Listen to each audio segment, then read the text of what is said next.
Hi, everybody. Alan Arnett here with another podcast on the blog on alanarnett.com. It is Wednesday, June 21st, the longest day of the year. So this is not a, is this a solstice? I always get confused on this stuff. Anyway, so I am so excited. Most people who have followed my podcast and blogs and stuff know that I use the Himalayan database as my Bible for statistics coming out of all things Himalaya, Nepal, and Tibet climbing. And of course, the Himalayan database is synonymous with Ms. Elizabeth Hawley, who passed away a few years ago. And a lot of people know, but many people don't know that there is a person who worked with Elizabeth, Ms. Hawley, since 2016, and that's Billy Berling. Hi, Billy.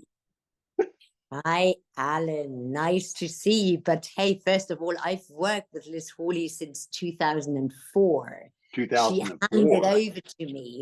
In 2016, she said, I'm done with it. Now you continue. So it was 2004, so almost 20 years. Oh my gosh. Oh my gosh. You know, Billy, I don't know if you remember or not, but the first time that we met, it was through our mutual friend, Jamie McGinnis. And I was with Jamie. We were going to Shishapangma. And I'm not sure what you were doing, but Jamie said, hey, I want you to meet Billy Berling. She's part of the Himalayan database, and you've got to meet her because she is an amazing human being. And she lives in Kathmandu, but she also is out of Germany and lots of things. And so I went over to you and we met for the first time in Tibet. You remember that? I do remember that. And could this have been 2005? It was 2007. 2007. Okay. Where was I in 2007? I don't know. Was I in Tibet then? I don't know, but I do remember meeting you. Yeah. And then a few years later, you climbed Everest. And yeah. So that seems such a long time ago. And I remember, Billy, that you kind of walked up and we shook hands, said hello, exchanged pleasantries. And she said, Alan, I have a question for you. I said, okay, what is it? He said, how do you get your information? I wasn't sure if it was inquisition or it was just curiosity. I'm not sure. I wonder. Well, it's probably inquisition. So Billy was born in the Bavarian Alps in Garmisch. I always mispronounce everything, but Garmisch Go ahead. Garmisch-Partenkirchen. I know it's a bit of a mouthful. Yeah, that's what I was going to say, Garmisch. and when I look at your CV, it looks like a travel log, and we'll get a little bit into this. But oh my gosh, the stuff that you have done is just incredibly impressive. But not only in journalism, but also in mountain climbing. And that's what people, I don't think they understand a lot of times, that people that do journalism for mountaineering have a love of mountaineering. And that's what causes us to want to write about it and just live it when we're not in the mountains. At least we can live vicariously through the mountains.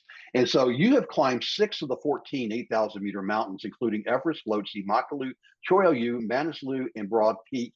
And 3 of those without supplemental oxygen. That's Choi, Manaslu, and Broad Peak. And we're going to get into the whole Manaslu controversy over whether, the true summit, the false summit, and all that stuff. But first off, let's get to know you a little bit better. So you said that the Himalayan database, if you relied on that to pay your rent, you'd be living on the streets. So you work primarily for the Swiss Humanitarian Aid as a communications expert and translator, among other things. And as I said earlier, your CV looks like I'm looking at it, just scanning it right now. You've worked in Pakistan and in Nepal, Germany, to Pakistan, Afghanistan, Ukraine, and mostly around humanitarian causes. So talk to us a little bit about why humanitarian. What drove your heart? What draws your heart to that?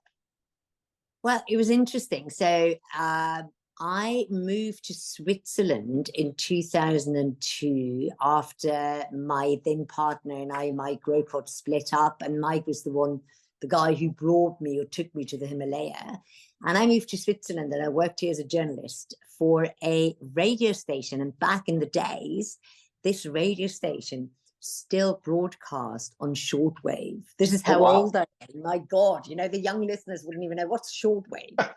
Anyway, And I interviewed the delegate for humanitarian aid about something. And at the end of the interview, I just said to him, hey, listen, you know, I'm a journalist, but I'd love to work in humanitarian aid. Is there any job we can do? And he said to me, well, why don't you send me your CV and I'll put you into the right direction? And I actually met him last week and he could remember it. You know, there was a big birthday party for the Swiss Humanitarian Aid Unit and he was there totally fresh and he remembered me. It was so nice. Anyway, so where I am now, so Switzerland, I mean, it's a unique thing. Swiss Humanitarian Aid, it's part of the Swiss government. So we are part of the foreign department.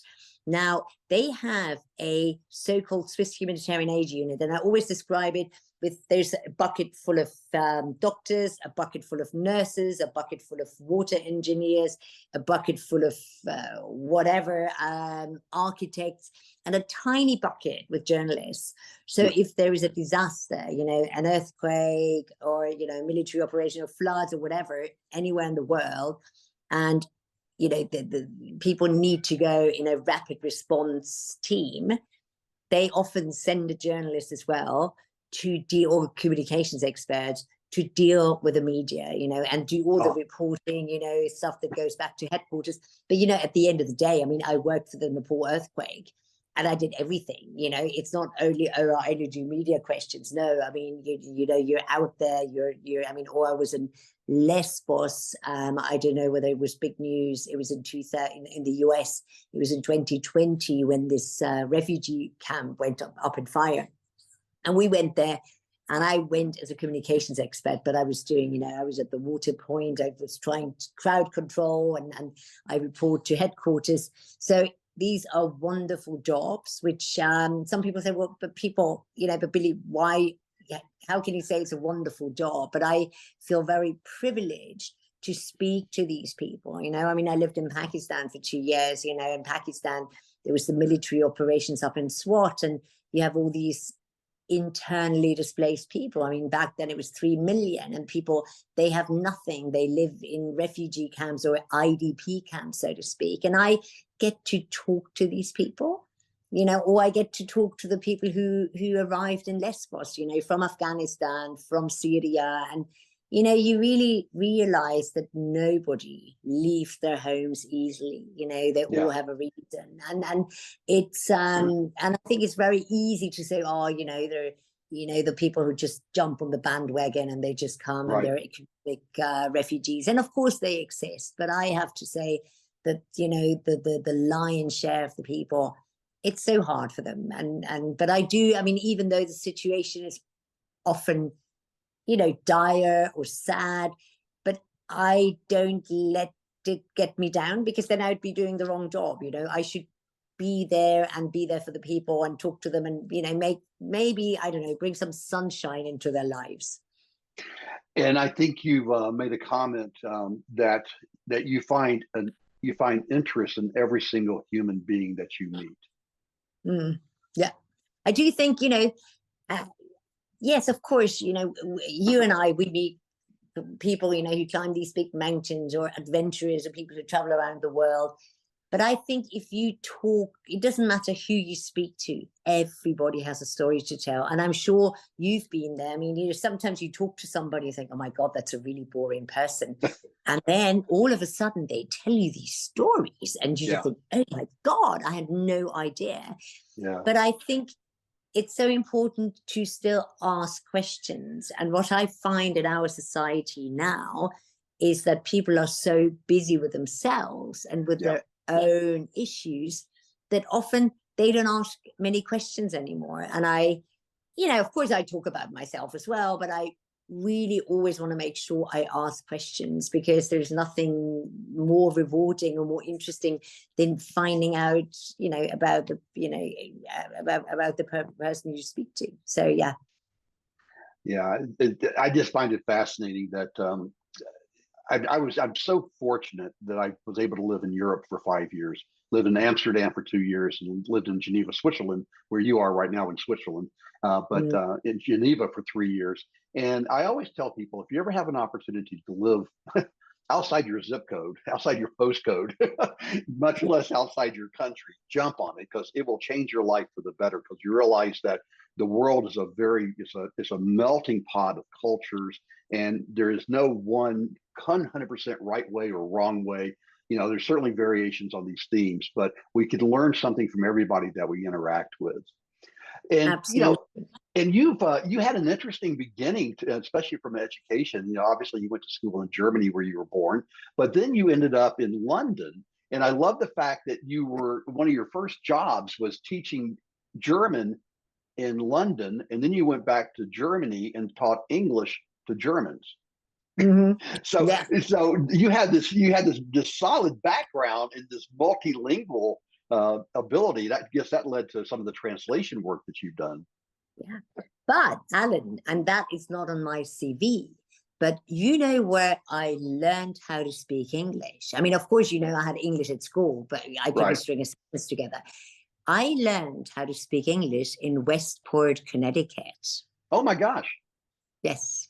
Tell us I that story. went, that was I don't think it's anywhere on my CV or anything. So when I was 19, I mean, I was a bit of a basket case. I had no interest and I was so bad at school. And I actually did a training, or what we call an apprenticeship. I am actually a certified shop assistant. And then when I was 18 and I just finished my apprenticeship, I went to the States as an au pair girl, a nanny, Ah, yeah. like Au many pair. Europeans do. And that was the first, and and then I went to the States, and I mean, I worked for a wonderful family. I mean, they had 5 children, so no wonder I never had children.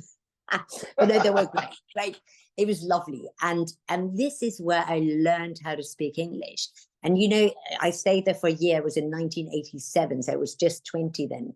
And I came back to Germany, and for the first time in my life, I was able to do something. I was able to speak English, because I was so bad at school. I had no interest. I had no expertise in anything, but I could, I mean, not as well as I speak it now. And I had this broad American accent, which I can't do anymore. But so and then I thought, oh, I don't really want to work now. Maybe I can go to school. And then I found a school, and I did a training in the school as a foreign language secretary. And then I carried on to as an interpreter, translator and interpreter. And during that time, I went to the UK and I was teaching German. And then I taught English in Germany. Yeah. An au pair in Connecticut. That's not bad. That's not bad work if you can get it. Yes. I was talk about being immersed in a culture. Oh my gosh. Yeah. When was the first time that you went to Nepal? My first time was in 1997 on a trek to Everest Base Camp. When was your first visit to Nepal? A year later, 1998. Okay. What brought you there? It was, so when I moved to the UK as an assistant teacher, I think it was in 92, 93. And then I met my partner for 10 years, Mike, who had just started to climb, and Mike had been obsessed with the Himalayas, with the whole Everest history since he was a young boy. Yeah. And he had planned this big trip to Nepal, like a 3-month trip to Nepal and then 3 months in South America. And it was trekking and climbing 6,000 meter peaks. And he planned this with his friends. And then we started going out, and I just said, can I come? And I had no idea what I was letting myself in for. I just thought, I'm going to do a bit of trekking. And I remember I had to buy everything, because even though I grew up in the Bavarian Alps, I never liked the mountains. Because have you ever been to Garmisch-Partenkirchen? I'm in the area, yes. Yes. So we are surrounded by mountains. Yes. And if you are a young person and you're a bit of a free spirit, the mountains, you feel boxed in. So, we have this saying, get rid of the mountains. We want a clear view to the Mediterranean. That was my teenage motto. And so I had to buy everything.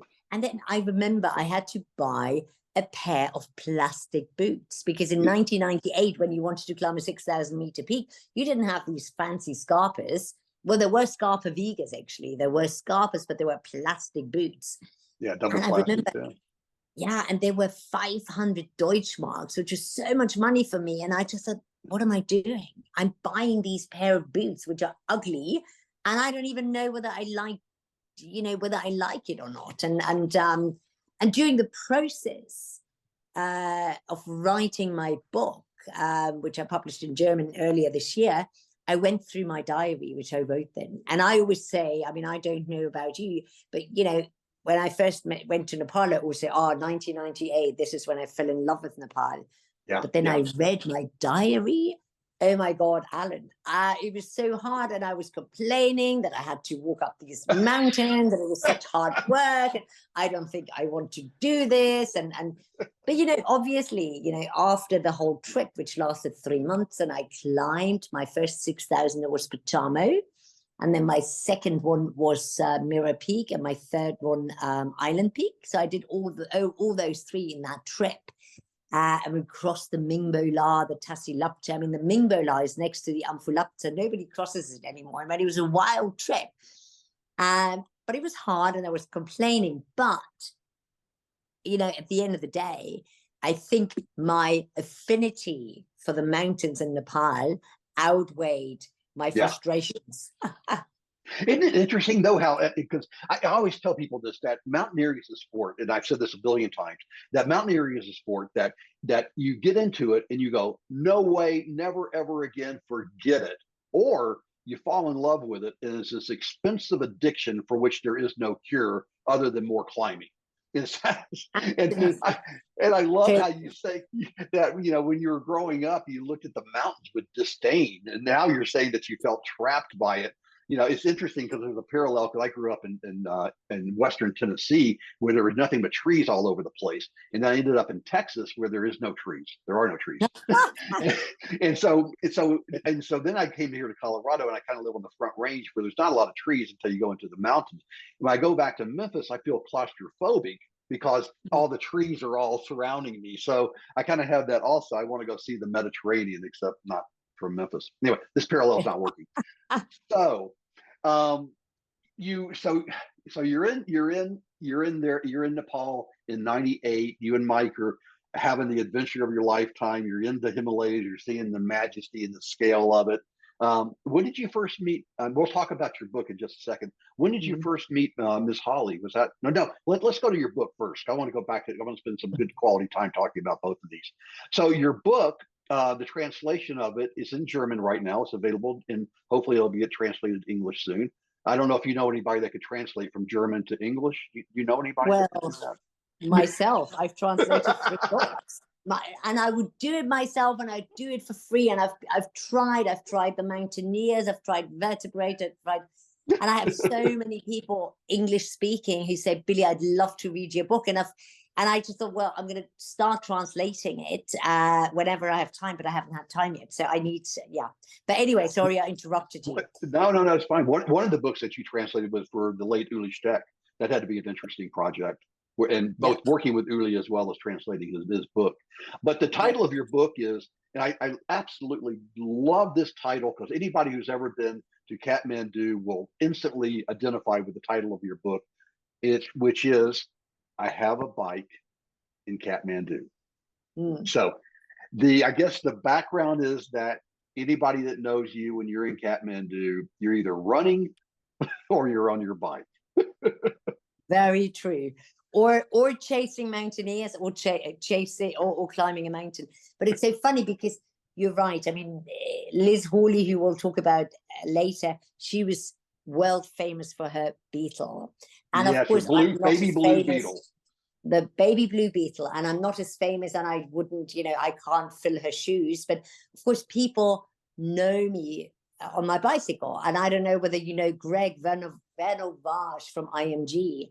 And whenever he sends me an email, he just says, hey, Billy, are you still riding your bike around Kathmandu, you crazy woman? So people know me. And funnily enough, I have a little bit of a side story, because I've been riding my bike in Kathmandu since 2004, because that was the first thing I bought when I started working for Liz Hawley. And it's still the same bike, and I've never come it. And I've only had like 2 flat tires, And 7 weeks ago, on the 30th of April this year, after I've written my book, I Have a Bike in Kathmandu, my saddle broke off underneath my bottom. I fell off my bicycle and I broke my ankle. Would you believe it? Oh, unceremonial. Oh, Yeah. And it's funny, there's actually a story about it in the Nepali Times. So I've been wearing a big boot over the last 6 weeks in Kathmandu. I mean, it's healed now. I'm still not running, but I'm walking up hills. But yeah, very, it was really ironic. Kathmandu is just this melting pot of cultures, and I guess it was back in the '60s. It was known for the hippies going over and experiencing life and all of that. And today it's much more. I hesitate to use the word cosmopolitan, but it has definitely advanced over the years. It still though has this mystique and this aura about it that I think anybody that goes there, you're when you get off the airplane, it's that humidity that's kind of touches you, and then you take a taxi or you're in a van going into Tamil or wherever. I always stay at the Hotel Tibet. It's my favorite hotel there. But and you That see doesn't cow, feel anymore the way it was. but you see these cows, chewing their cud in the middle of the street, and you see people with, carrying, the goods on their shoulders. I know it's not the way it was, and that's, kind of that's the you've been there and you say, well, it's not like it was, but still, if you've never been there, it's this eye opener. So over the time that you've been there since 1998 to now, what is it, what, 25 years plus or minus, what have you seen the changes in Kathmandu? And You is know, that chronicled in your book? it's an interesting question because I find what's really been thriving in Kathmandu is definitely private business, hotels, restaurants. I mean, when you first arrived in 97 or I 98, I'd say 99.9% of the cars on the road were the little Maruti taxis. Oh, the tut-tuts. Yeah. Now you have these big SUVs, which Yes. are far too big for the roads. Right. And so you can see that there's a lot of money now in Nepal, But at a certain level. There's still, I mean, Nepal is still one of the poorest countries in the world. But if you go to Kathmandu, and if you think that, I mean, I'm not quite sure, but these cars, they cost more than twice as much in Nepal than they cost in the States because the import levy is so high. yeah. So there is a lot of, so you see, I mean, also healthcare. I mean, my dentist is in Nepal. I mean, I would travel around the world to go to see her. And even though my German friends say, oh my God, you go to the dentist in Nepal. And I think, well, you walk into her practice, you think you're in Switzerland. So there's a lot of, so it's developed quite a lot. And the hotels, I mean, the Hotel Tibet no longer exists the way you knew it. I mean, Tsering is now, she's building a Potala Palace. I don't know whether you've seen it. It's huge, humongous. So now you have a Marriott, you have you have a lot of really nice restaurants. You can get vegan cheese in Nepal. You can, I mean, all these changes, I mean, almost everything's possible. So from that point of view, privately, great. Infrastructure, roads, electricity lines, pollution is the same as it was in 1998, if not worse. Wow. And, okay. That goes to show, I mean, I really don't know, but the roads, Alan, it's been, I mean, the whole of Kathmandu is dug up, and I'm very resilient. I go running in any weather, in any dust, in any pollution. But there have been days recently when I just thought, I think this is unhealthy. So Just can't do it, people have allergies. My flatmate Preeti, who I live with in Kathmandu, in Lazim, she's currently in Europe, and she just said, Billy, I mean, my allergies have gone, after 2 or 3 days. There's so many people. And that makes me sad that, the government doesn't do more to protect its own people, and the people just, they just accept it. It is what it is. But I hope that the younger generations, the ones who stay, because of course, the young educated Nepalis, they want to leave, which is fair enough. So, but that makes me, yeah. So a lot has changed, but so privately, but when it comes to the infrastructure, I think it's pretty bad. I always thought that one of the worst jobs in the world is that poor person who's directing traffic.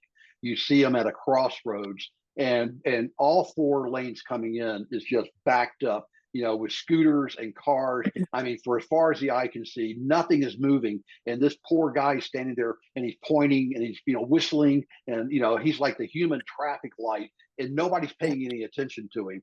But somehow or another, it works. So there's order to the chaos.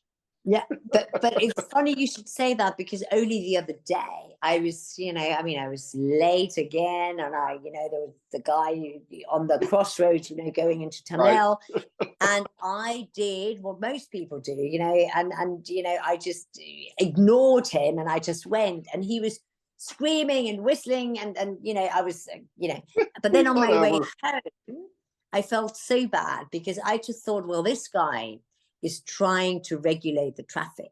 And yes. If everybody ignores it like me, it's never going to work. So I cycled back to him and I apologized. I said, you know what? I am so sorry I did that. And I won't do it again. Because, and it's, again, so funny. I just said my pretty is here she was in Garmisch, and we went out for a bike ride. And she said to me, oh, Billy, do the cyclists also have to obey the traffic rules? Because so anyway, yeah, that's just a little side story. I'm sure this guy is telling that story. You won't believe this lady came up to me. She said, "I'm sorry, this never happened. It'll never happen again."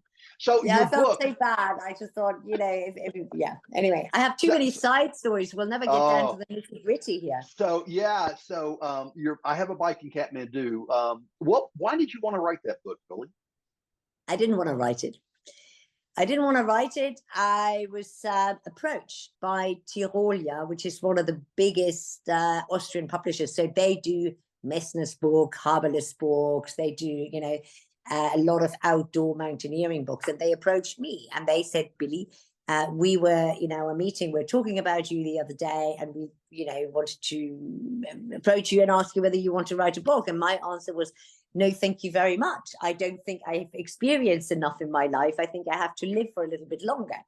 But they were not of the opinion. And I truly didn't want to write it, because I just thought, oh God, having to write a book, it's like a Damocles sword you have to write all the time. But then they asked me whether I could, because, I initially said no. And then I know Karin Steinbach quite well. And Karin Steinbach, she wrote Galinde's book, which I translated. She co-wrote Uli Steck's book. She's done a book with Haberle. She's done books with Messner. And she's actually also a good friend. So they asked me whether I could imagine writing a book with her. And then all of a sudden it dawned on me that it was actually probably quite a big honor that they came to me and asked me whether I would write a book. Yeah. I wasn't aware of that. And then all of a sudden I didn't feel so alone anymore. I just thought, okay, I can imagine doing it with Karin. So in the end, I wrote 5 chapters and Karin wrote 2 chapters, but it was great to have her. And it was, I think it turned out okay, I hope. I as you said earlier, I wish it would be in English, because I would instantly buy it, because my German is about as good as my Nepalese. No. I promise it will be in English. It's really, really, really important to me to have an English version. Yeah. As someone who's in the middle of writing a book, I've got a 60,000 word manuscript, and now I'm in the process of trying to find an agent and a publisher. And I tell you what, I would rather go back and try to climb Everest barefoot than go through this process again. But we'll just leave it at that. So let's move. I want to know more about your book now. I have to interview you then. Anytime. So let's talk about mountaineering. And I love the fact that you originally, looked at the mountains with disdain, and now all of a sudden you're out there climbing these things, and not only just climbing them, but I mean you're embracing mountaineering as a as a passion, if you will. And your most recent climb, I guess, was in May 2022, so roughly a year ago on Dhaulagiri. And you're trying to climb it without oxygen, and you've done 3 of them without oxygen. And so, we could talk through all of them: Everest, Lhotse, Makalu, Choi Oyu, Manaslu, Broad Peak. But pick one of them and tell us what. Talk to us about the emotion of climbing, and why is it that you're willing to suffer? Because we all, I mean, whoever says that climbing is a cakewalk and there's a Starbucks at the top and an escalator has never climbed the mountain. Talk to us about why the suffering of mountain climbing yields the benefit that encouraged you to want to go back and do it again. Okay, well, first there are a few elements I want to highlight. So the bottled oxygen or without bottled oxygen. I mean, I climbed Everest, Lhotse, and Makalu with bottled oxygen. And Everest, I mean, as we know, I mean, I think Everest without bottled oxygen is only reserved for the best of the best. Right. And the best of the best sometimes fail. And and then Lhotse, yeah, it was too high for me. And then Makalu, I thought I would quite like to try without oxygen, but again, Makalu is 8485. So it's still high. And I think, climbing without bottled oxygen is just purer, and it's more, it's more real. And it was interesting. Now, I want to talk about Choi Oyu, because Choi Oyu was the first 8,000 I attempted in 2005. And I was with Andrew Locke, an Australian mountaineer who's also climbed all 14. Know him well. I was no Shishapangma with him. He's a sweetheart. Okay, yes. But Andrew was so experienced. He had climbed 10, 8,000 meter peaks. And I got to Camp 2 and I was bloody slow. I'm still bloody slow. And Andrew just said to me, you know what, Billy? I don't think high altitude climbing is your thing. And I just thought, okay. And I do as I'm told. That's how I was brought up by my parents. So, off I went, and that was it. And then in 2008, I met Russell, and then I climbed Everest with him. And I went back to Choi Oyu in 2016, I think it was, with Henry Todd. And I summited without supplemental oxygen. I was the only person on the team to summit without supplemental oxygen. But, and I'm not, when I came down, it was so funny because there were maybe out of the, I mean, let's put it in percentage, maybe 20% of the people who were there tried without supplemental oxygen. And everyone said, well, Billy, amazing without supplemental oxygen. But you go back to the Himalayan database. I mean, all 10 German women before me climbed it without supplemental oxygen. And to this very day, Alan, more people have climbed the lower 8,000 meter peaks without supplemental oxygen than with. Now, mountains, I mean, the 5 highest one, you get to Makalu, it's 8,485. And then you get to Choi Oyu, it's 8.2. And those 280 meters or 380 meters is a world of difference. Yeah. And, back in the days, you would not, Broad Peak, Gasherbrum, Manaslu, you would not go with supplemental. Even K2. Even K2, yes. So to me, but it was so funny because they said, wow, amazing without supplement. And I say that now to people, said, now Manaslu, obviously, because Manaslu has been the training mountain for Everest for the last 5 or 6 years. So Manaslu now, you have more summits with supplemental oxygen than the other way around. But go back to the database and check up until 8 years ago, there was still more. So I think these, or Broad Peak, I summited Broad Peak without supplemental oxygen, and it's quite low. So yeah, I mean, I would not, and that's why I turned around on Dhaulagiri the last spring. I mean, I got to Camp 3 and I was absolutely tired, but it's not an option for me to go with supplemental oxygen now. I'd rather go down. Probably part of the reason, I mean, Galinda's a very good friend of mine, Galinda Kaltenbrunner, who was the first woman to climb all 14 without supplemental oxygen. And, you know, I mean, I think we talked so much about it. And I think now for me, this is just purer. Of course, I'm not strong enough, couldn't have climbed the big ones without it. And that's why if I ever do another one, you know, because my dream is to do 7, which is half of the 14. If I managed to do another one, I would, you know, go to the lower ones. You know, Kanchenjunga, I'd never go because it's too high. Yeah. Couldn't do it without supplemental oxygen. So anyway, but now I didn't answer your question. Sorry. That's there. We'll come back to it. I did a podcast with Wilco van Rulen, the Dutch climber, and he was talking about I think it was Makalu. I could be wrong, but he talked about getting almost. He was within 300 or 400 meters of the summit, and he was starting to tank, and he was climbing with somebody there was a Sherpa near him that had an extra bottle, and he thought about using it, and he actually put it on. I think I have the story right. The bottom line, though, is that he stopped and he kind of looked around. He said, "This is not the style that I climb in," and he turned around and went back down. Very similar to what you talk about.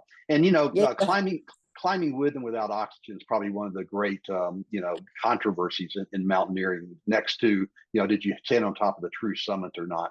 And you know, the Himalayan database, which I think you're familiar with, it says that 2.8% of the now it's close to 12,000 summits, including this year, total summits, including repeats, have been done without using. 2.8% were done without using supplemental oxygen. That's a tiny, tiny percentage. And that, like you say, it's the best of the best of the best, plus they're genetically gifted. So, you know, hats off to you for the climbing the 3 that you did. You know, but, you know, coming back to the suffering question, I mean, when you climb with oxygen, supplemental oxygen, you suffer. Without it, you know, it goes up exponentially. So what is it? What's the attraction, Billy? Why do you want to do this? Why do you want to put yourself in such pain? I mean, you know, of course, it's harder to climb a mountain without supplemental oxygen. You know, it goes without saying. But I think I've always, the oxygen mask was never my friend. You know, I mean, if you know me, I hate having things around. You know, I hate hats. I would never wear a baseball cap. I mean, woolly hats, you know, beanies, I only put on when it's really cold. I don't. So the mask and it just drove me mad. And I feel, again, I mean, maybe that I love my freedom, you know, and I think for me, the mask, it was so restricting. And I think, I mean, it was hard for me with oxygen as well. You know, I mean, I remember the first time I climbed Manaslu to the 4th summit, and I did it twice. So I used oxygen. I wanted to go without. And it was quite funny. I was with Russell. And again, that year, I was the only person on his trip who wanted to go without supplemental oxygen. And again, I was the slowest. And I got to Camp 2, and Russell, the expedition leader, opened his tent. Everybody was already in their tents. And Russell opened his tent. Russell Bryce. Yep. Himalayan experience. HIVEX. Yep. Exactly. And he put his head out and he said, "Billy, you are supposed to impress me, not depress me." And that was it, you know, because I was so slow. So that's year. So that then, you know, that year I didn't, you know, said, okay, I'll put the O's on and I'll go with that. With classic oxygen. Russell. Yeah, but it was clear. I was so slow. And I wasn't doing very well that year. And I remember it was hard. And then the following year, I went back to Manaslu because I was then, like some people know, I used to write Russell's newsletters. So, you know, we had a good deal, you know, for the fee. And then I climbed it without. And it was so much nicer, you know. So, and hard, of course, hard. But I don't know. I mean, I remember I met Cecile Skog. Do you know Cecile Skog? Oh, yeah. And she had come back. That was her first 8,000 meter peak after the big disaster on K2 when she lost her newlywed husband. Yes. And she was up there and she used oxygen. And I remember she came down whilst I was climbing up without O's. And she said, Billy, she told me afterwards, she said, you were smiling all over. She said, you know, you were just glowing. And I remember I was so happy. It was, yeah. So, yeah, and you know, and then I did Cho-Oyu without oxygen, which was a big deal for me because that was the mountain. Andrew Locke told me I wasn't very good at it, and then I reached the summit without O's, and that was, I think that was one of my happiest mountains, Yeah. Cho-Oyu, because it was the first one, and it was, yeah, and then Broad Peak. Yeah, Broad Peak was hard. It was a very, very long summit day. I mean, because I am slow. I'm quite fast up until about 7,000 meters, and then I slow down. Yeah. But the physical exhaustion, and you know that because you've climbed big mountains, it's so, I mean, I don't know. I mean, I've never done an Ironman, but I don't know what you would have to do to match that pure exhaustion you get, you know, when you come back down. And on Broad Peak, I think I was on the go far too long for 29 or 30 hours. Oh, far too long. Far too long. And I'm so slow. Yeah, and that summit ridge is just deadly, deadly. Yeah. They're beautiful. But beautiful. Broad Peak is so beautiful. I would never go to K2. It's far too dangerous and far too difficult for me. The great thing about Broad Peak is you climb and you see this beautiful mountain called K2 all the time. Yeah, it's great. Pyramid right there. Yeah. That's the first time I saw Broad Peak, or K2 was on Broad Peak from high up on Broad Peak. I think it was 2007 or so. And I remember looking at K2 and I thought, nah, never. Well, never say never, I guess. Well, you did. So mountaineering. So you have, like me, and I mean, we're relatively youngsters in the world of mountaineering. I guess the first, serious climb was back in the 1700s or something in the Alps. So this is not a new sport. It's been going on forever, but I think it's safe to say that the changes that we've seen, perhaps in the last, since 2000, I'll dare say since 2013, with the tragic season on Manaslu, when I think it was 13 or 16 people died in that avalanche, that it seemed like that was an inflection point. And a lot of things have changed since then. Several of them, I'll just tick them off briefly, and I'd love to get your thoughts on just the general changes of mountaineering. One is that, especially in Nepal, just like in Argentina or in the Alps, the local companies have really come in and begun to dominate the market, displacing the kind of the old guard. They're still around, the international mountain guides, the adventure consultants, and the regular the people that kind of defined the sport back in the 90s. But now you've got the Seven Summit Treks and the rest that are really dominating climbing in Nepal. Supplemental oxygen dramatically changed and much more reliable. Of course, the overall technology of all the way from boots to down gear, that's all changed.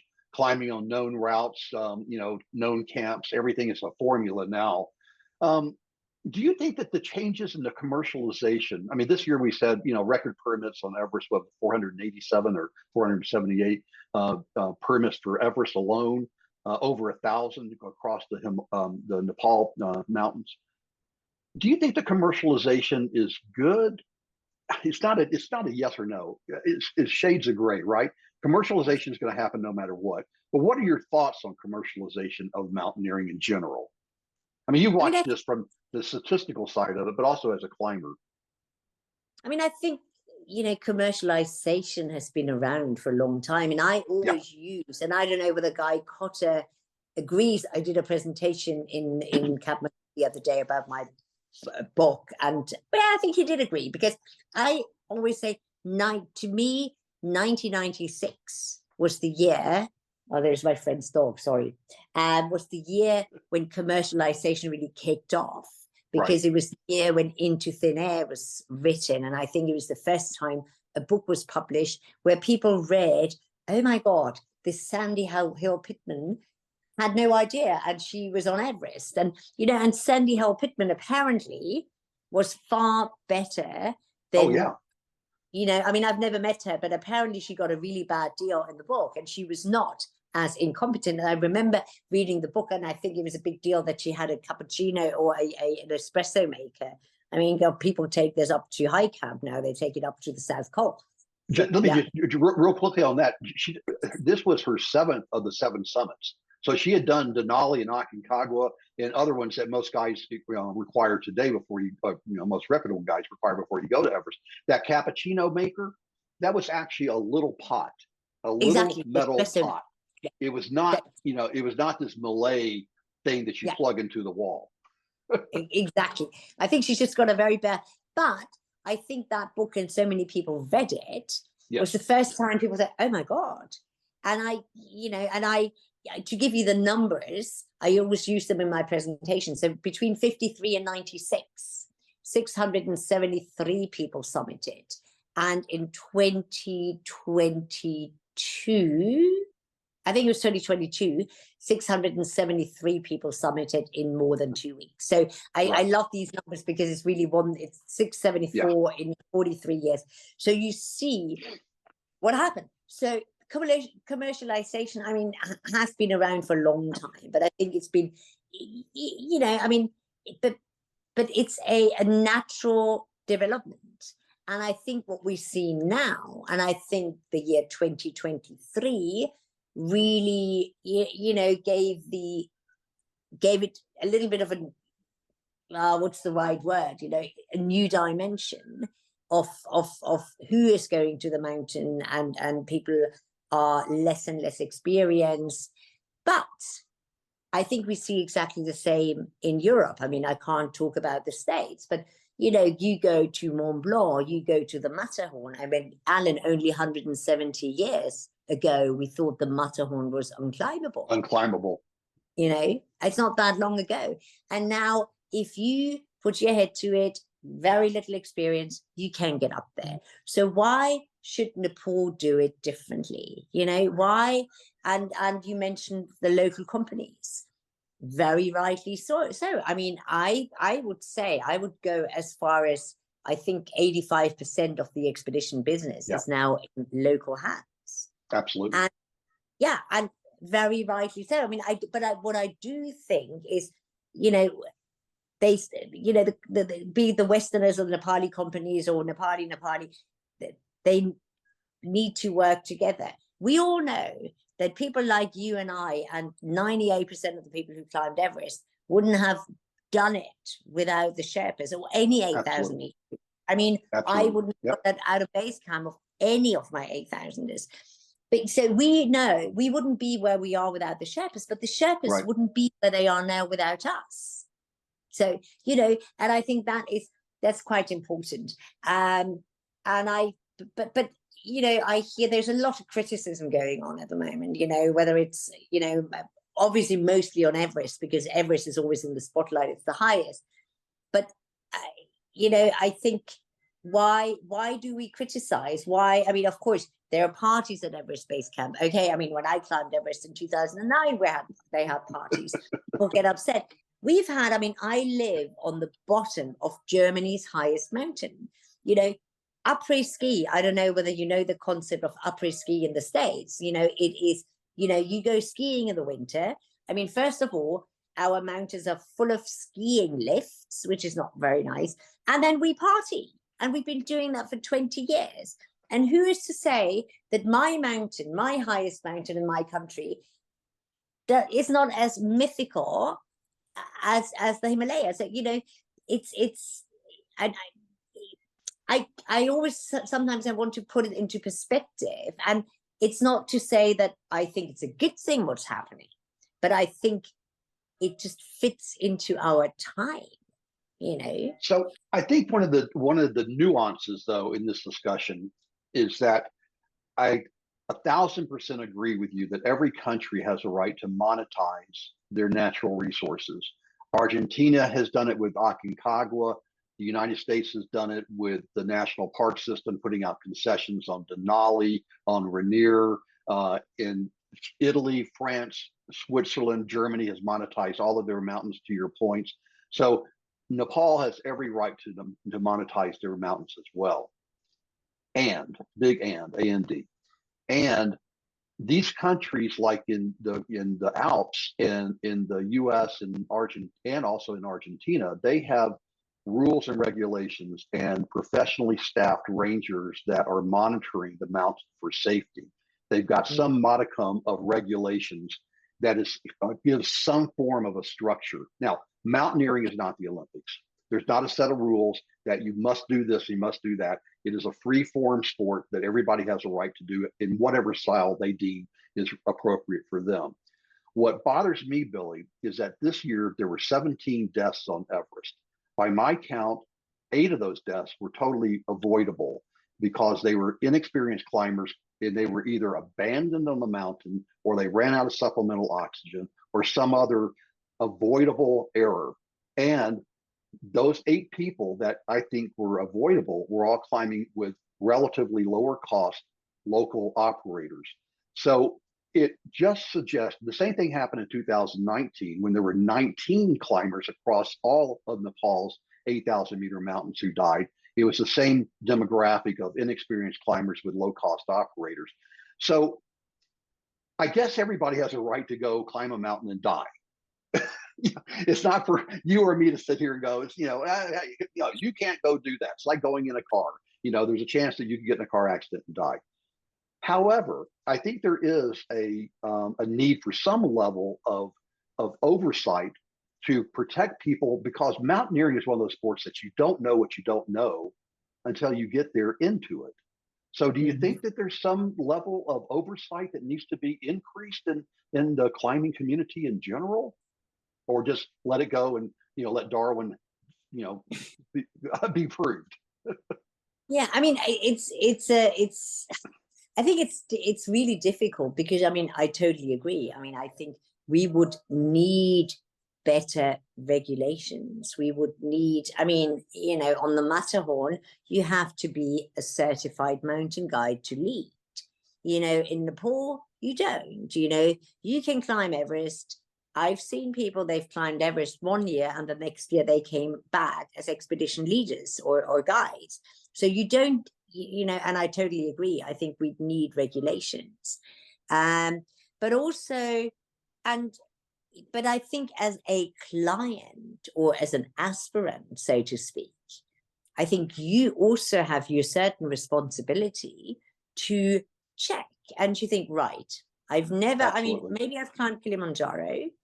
So I could either go with a company that charges me 70,000 and I check what they offer me. And of course, I don't know whether the cheaper operators, whether they twist the truth or whether they say we provide this, that, or the other. But I do think that if I am somebody really inexperienced, I think I have to also do my homework, and I have to wonder why this one company charges 70,000 and the other one 35,000. So, I mean, I think the responsibility also lies a little bit, or not only a little bit, with the people who book these trips. You've got to ask yourself, why are they so cheap? And then, because if you book a trip for 70,000, hopefully, I mean, when I go with whoever I go with, because I'm not an autonomous climber, I may have climbed 8,000 meter peaks, but I need to be guided. And I'm honest about it, I mean, I have such a bad sense of direction. I mean, I get lost in the office. And and it's something I'm not very good at. So I know I need to be guided. So, and I want to rely on, okay, that there is a tent up there. So I know with the companies I go with that will be the case. But if you go with a cheap company, maybe you have to say, okay, but I better check, are my oxygen bottles there? Are they full? Has my Sherpa climbed an 8,000 meter peak before? Oh, he hasn't. And then some of the cheap companies said, oh, if you want a Sherpa who's climbed Everest before, then you pay an extra $2,000, $3,000, $4,000. So sometimes it's also false economy, because with one company you have the package price, with the other ones there's a lot of add-ons in the end. So yeah, but I mean, I do agree. I mean, I think regulations will be a good thing, but you and I know that it's very, very difficult in Nepal. There are great ideas, but implementing is always a problem. Yeah, I've been tracking. I call it the silly rules season. That Yeah. I've been tracking it for 10 years, and I've got this. I've got this chart that shows every year the new rules that are announced. Typically, it comes about this time in June, July, after, especially after a difficult year like this year, that the Nepal government gets a lot of bad press. So they issue some press releases saying that they're going to institute these new rules. They never get implemented, primarily because of the lack of continuity in the government. It seems like every, at least a year, every couple of years, a new group comes in and they Yeah. ignore whatever was the previous one. So we could talk about this forever, and I find it just really Okay. fascinating. Mainly in the area that I really focus on is the same one that you landed on, and that is personal responsibility. It's Mm. up to the individual. It's like, you can choose to fly an airline with a horrible safety record or one with a really good safety record. There's going to be a price difference, and but the difference here is that what you typically know by virtue of global regulations, what airline has a safety record, which one is really safe or not. In climbing, you just don't have that. Anybody can put up a website, and to your point, they can claim they've summited Everest, therefore now they're a qualified guide, and there's really no Yeah. regulation. So it's really climber beware environment. And Yeah. now, Yeah. Yeah. and But so but I, go ahead. I also, just very quickly, on the 8 deaths you talked about. I mean, I think, the people were just too inexperienced, and I think, Yeah, the climbing skills is one thing, but also high altitude and listening to your body. I mean, we've seen yes, so many frostbite this year. yes, Why did we see so many frostbite? Because the weather forecast was, it was a lot colder and a lot more windier right. than they thought. But I think it's just, I I mean, most people probably could avoid dying from high altitude sickness if they listen to their body. Yeah, When you have it, it can go quickly. But I think, and maybe I'm being unfair, but I do think because there are early warning signs, and if you listen to them very early on, then I think you have a good chance to save your life. The problem is that people don't really know what it feels like, and that you can only learn at high altitude, I guess. But also, they're so driven by wanting to reach the summit that they ignore it. And I do really think the early warning, if yeah. people listen to it and turned around, I think a lot of them could be safe. But then a lot of people don't have the experience, and then yeah. That's, you mentioned earlier that people use Manaslu as a training peak for Everest, and I'm a strong believer that you should go climb an 8,000-meter mountain before you attempt the highest in the world, in order to do exactly what you're saying. Because again, you don't know what you don't know. You don't know what it feels like to get frost nip that can lead to frostbite, which can lose to your fingers. It's the old adage of there's no bad weather, there's only bad gear. But but there's Yeah. also these days, people like Michael Fagan and Mark de Kieser out of Belgium, and Chris Tomer and the Swiss agencies. They understand weather forecasting to a science. And this year there was a lot of predictions that people were climbing on days when the weather forecast, they said there was going to be high winds, and the operators allowed people to go up anyway. So, Yeah. that comes back full circle. That is, you need to go in with your eyes wide open and not expect that, somebody's going to, make all the decisions for you and save your life if you get in trouble. That's simply not the case. And sadly, there's 17 families right now that are suffering from that false assumption. Let's move Yeah, on to the Himalayan database. So, exactly. Because I think we've already chatted for an hour. I know. I always tell people we're going to do this for half an hour. It goes to an hour, so we're gonna. So let's make this the last topic, and let's try to honor the Himalayan database and what Ms. Holly built along with you and the rest of the team. So Richard Salisbury and the rest of the team, Himalayan database. What I remember my first experience with Ms. Holly. I was climbing Choi Oyu, and I was in the Hotel Tibet lobby, and I was in the guy behind the desk said, Mr. Arnett, I have a call for you. I'm like, what? What? Well, anyway, it was Miss Holly. She was, Mr. Arnett, this is Miss Holly. What are you climbing, and who are you climbing with? What is your team? What route are you going to take? I'm going to do Choi Oyu. And I'm sorry, who is this? And, well, this is Elizabeth Holly. Now, what team are you going to be with? That was my first introduction to her. And my last time I interacted with her, when I was with Phil Crampton, we were going to do Manaslu, and the baby blue Beetle came driving up, to one of the hotels, and she came in, graciously spent some time with us. She was just a legend. Can you summarize your relationship with her? I mean, I know that's an impossible question. Yeah. No, it was a very, and that's why I hope the book will be in English soon, because I do talk a lot about my relationship with Liz Hawley. I had a very difficult relationship with her, but a very affectionate, I think, in a way. I mean, a lot of my friends said, but Billy, how can you stay with Miss Hawley? She'd shout at me. She would throw things at me. She would, fly off the handle for things. And, but I kept on going back. I mean, but she was also very funny. And I just found her fascinating. And I remember once, I arrived at her house. Of course, I was late and my hair was disheveled. And Miss Hawley looked at me and she said, have you looked into the mirror today? For God's sake, woman, go into my bathroom and fix your hair, she would say. Or when I told her that I was going to go and climb Everest, because she always wanted me to be in Kathmandu and she didn't want me to climb. Yeah. And she literally threw her keyboard at me. So, for God's sake, what do you, And I mean, I just left the house, and in the afternoon, she'd ring me up and she'd say, oh, there's a Spanish team going to Cho Oyu. Can you meet them? And I said, well, Miss Hawley, I just thought you'd fired me. And she said, fire you? Of course I wouldn't fire you. You are very useful. It was one of the best compliments.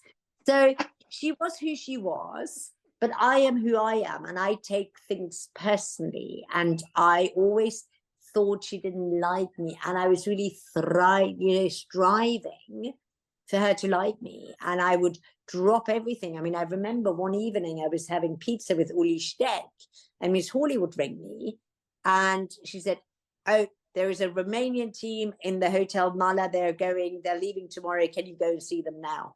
I drop everything and go and see that team. I said, Uli, I'm so sorry. Can you pay my pizza? I might be back when, by the time I got back, Uli was gone. And I would drop everything. I was scared of her, but I was fascinated by her at the same time. And then I think I can't remember when it was, 2012 maybe. She would ring me up. And I mean, there were days when I just, she'd ring me 10, 12 times a day. And sometimes my heart would sink. And I'd think, oh my God, what have I done now? Is she going to shout at me? But yeah, and I remember maybe halfway through my time with her, she said, can you come here now? And I said, no, Miss Hawley, I can't. I'm coming tomorrow morning at 9 o'clock. And she said, okay. And that was it. And I think from that day on, she respected me more. I put foot down because I did what you want. I mean, really, my friend said, Billy, I don't know how you do it. But I was fascinated by her. And and then in the end, and I write about it quite a lot in my book. And the last 2 years with her, because she gave up in 2016. That's why you said at the beginning of this session that I worked with her since 2016. No, she said in 2016, I'm done with it. It was after an interview she did with Bill Burke, actually, and Garrett Madison, when her mind went blank for a couple of minutes or a second even. And after that interview, she said, and that's it. Miss Hawley was very pragmatic. She said, my mind just went. I couldn't concentrate. I'm done with it. She never looked back. She said, wow. Now you it. And she wasn't really that interested anymore. I'd sometimes go, and then my relationship with her changed, because all of a sudden I didn't have to submit my forms to her, and she'd check them, and she'd find a typo, or she'd shout at me for doing this or that. So I went there every single day just to chat. And if I hadn't been there, at 5 o'clock, she'd ring me. She said, are you not coming today? Of course, no matter how busy I was, I would go there every day. And these last 2 years, during the time when I was there, were so valuable, so precious. And we had such great conversations. And I I did a few interviews with her, which I recorded. And when I was writing my book, I could really directly quote Miss Hawley, which is great that I have this. And I never thought I'd miss her. And I miss her very much. And she was such an important part of my life in Nepal. And of course, you know, now with the database, I wish I could talk to her. And you know, I mean, the fact because now we have made some changes, because it's no longer possible to interview everybody who goes and climbs Everest. And I know you want to ask me the question, but very quickly, so I published something on Facebook explaining what we're doing, and there was one comment, and I normally don't reply to comments because, you know, otherwise you get into a thing. I don't.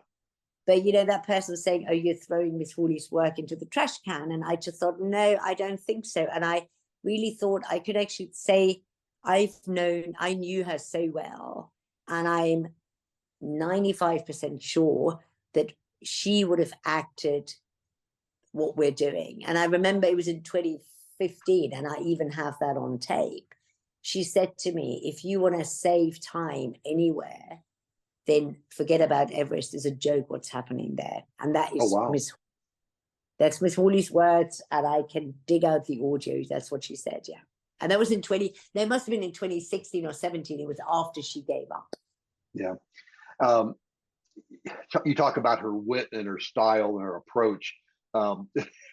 What she said that you're useful. I remember she asked me one time, she said, so what do you do for a living? And I said, well, I'm a manager. She goes, that's not a job. I know, of course. You know, when people said, oh, they're retired, then, yeah. Hey, Alan, can we just press pause? I need to write a text to somebody because I'm supposed to meet somebody. Is this right? So that just reminds me of how the Himalayan database used to go and interview every single climber and every single expedition leader. But, you know, to wit, this year with, you know, 40 different teams and close to 500 climbers, I guess it's just become physically impossible. And I guess the Himalayan database has not been interviewing individual climbers for the last several years. But in the last couple of months, there was some mountaineering press that came out and blasted it like it was new news, that big changes at the Himalayan database. And almost people began to think that Himalayan database was no longer going to even report. So can you give us the facts on exactly the changes that are happening and what's the database going to look like going forward? I think, you know, the database is you know, nothing's going to change significantly in the data you will find on the database, because as you very rightly say, Alan, we haven't been able to meet all the teams like I did when I first started working for Miss Hawley in 2004, 2005. I had a list. I mean, it was a lot of work, but I would try, and I would probably catch maybe 85% of the people who would go to these big mountains. And back in the days, you had like Russell Bryce, an expedition leader, and 20 clients and 20 Sherpas. So Miss Hawley would meet with Russell, and he would tell her about the 20 Sherpas, the 20 clients, and, you know, everything around it. Now, such teams, they still exist. I mean, you mentioned International Mountain Guides and Guy Cotter, but they have very few people, and they're very few and far between. So the Nepali companies, they have a lot of individual people, and we don't really know who is where. People fly in, they fly out, they spend minimal amount of time in Kathmandu. A lot of people don't even know who we are anymore. So over the last 5 or 6 years, you know, I've realized that I've tried with a lot of the companies, but, you know, they are helpful, you know, don't get me wrong, but they often don't really know who's coming when. It's just too chaotic. And so what I said to Richard Salisbury, I said, I think we have to make it official. We have to say we will still get the numbers. And I mean, Richard spends all day. I had no idea. He only told me this year. I mean, the amount of information that is on different blogs, on Instagram, on Facebook is humongous. And of course, people say, but people can put anything. But if people really want to lie about their expedition, they would lie to us. People have lied to Miss Hawley. People have lied to me. Sometimes she's found out, sometimes she didn't. Happened to Miss Hawley, happens to me. So Richard sort of scans, every day, all day during the season, like probably you do as well, to check out all the reports and so on and so forth. And then we have a good, so Jeevan Shrestha, who's worked for Miss Hawley for longer than I have, and I think he started in 2000, he has a good connection to the Ministry of Tourism. So we get, at the end of each season, we get the numbers. And, I still think, people climbing Everest, it's still a huge effort, even though it's hugely facilitated, but it's just no longer relevant to us to find out, when were you at Camp 1? How high was your camp? When were you at Camp 2? How high was your camp? These are the classic questions, because everybody's going up the same way. So if we have the numbers, and of course, I want to talk to, for example, Kilian Jornet, I would still chase him, because Kilian Jornet was on the Hornbound Couloir this year, even though he was on Everest, but he did a different route. Right. But so now we want to focus on interesting mountains, interesting routes on the big mountains, like I just mentioned. People say, well, oxygen less ascents, yes and no. They still go up the same route. But of course, if you climb without supplemental oxygen, if you climb Everest without it, then I probably find it more interesting to talk to you. But certainly new routes. But anybody, and I really want to emphasize this, anybody who comes down from a mountain or arrives in Kathmandu and says, hey, I'm going to climb Manaslu, I want to get in touch with the database. I'm so grateful to anybody who fills in our form. You have the QR code, or rings me up or sends me an email. I'm the first person to get on my bike, no matter which expedition peak you climb, and come and see you. And I'd be delighted, because this is part of the reason why I do this job. Yeah. To meet people, to talk to them. But I cannot chase you anymore, or we're a team of there's Toby, there's Rollo, there's Serena Rai, who still does a bit of work, and there is Jeevan still, and the Chinese lady. But, they all have different jobs. So, so I think that's really important to me. If anybody wants to meet us, we are delighted to interview anybody, but trying to run after people with these numbers is just no longer possible. So the macro data, the number of people that came to base camp, the number of summits, the number of people that summited with and without O's, the number of hired and members, as the database terminology uses, all that's going to continue going into the future. Absolutely. Okay. The data you will get in the database.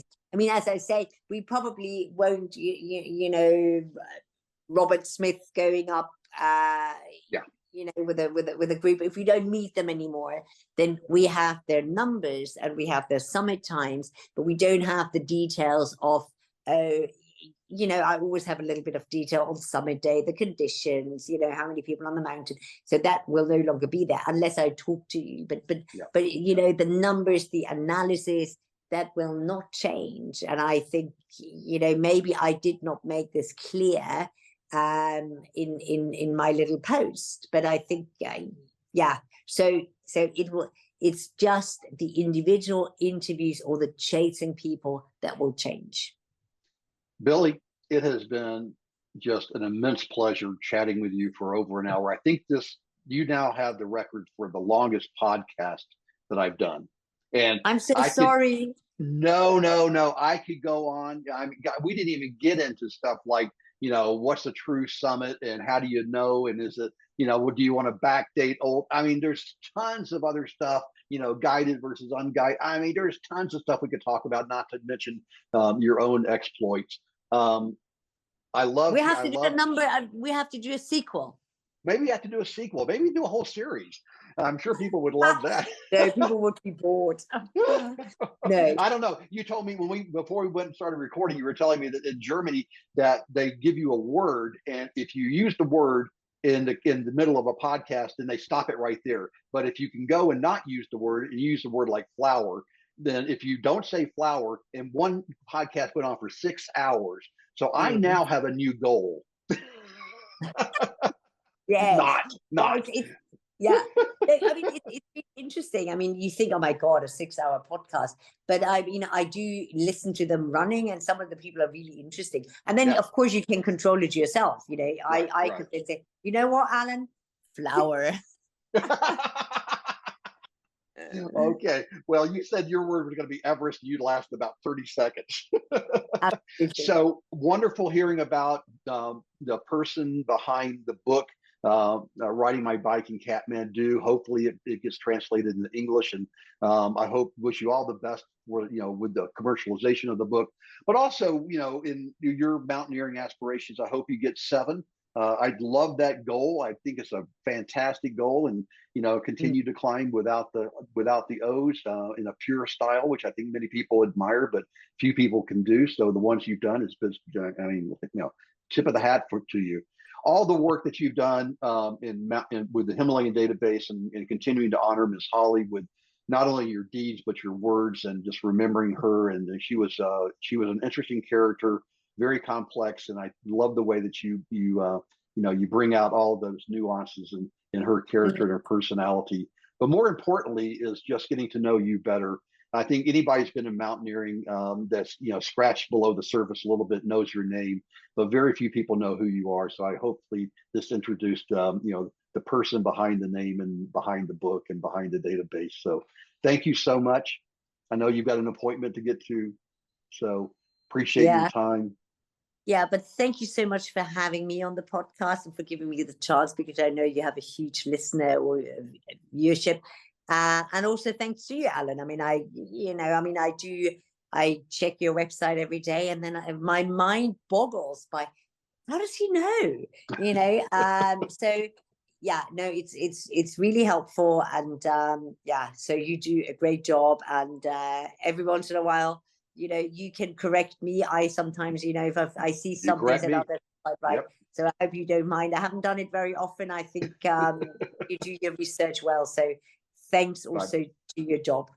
I appreciate that very much. That's a high compliment coming from you, Billy. All right. Anyway. Take care and namaste. And you. Namaste. Bye-bye. Bye.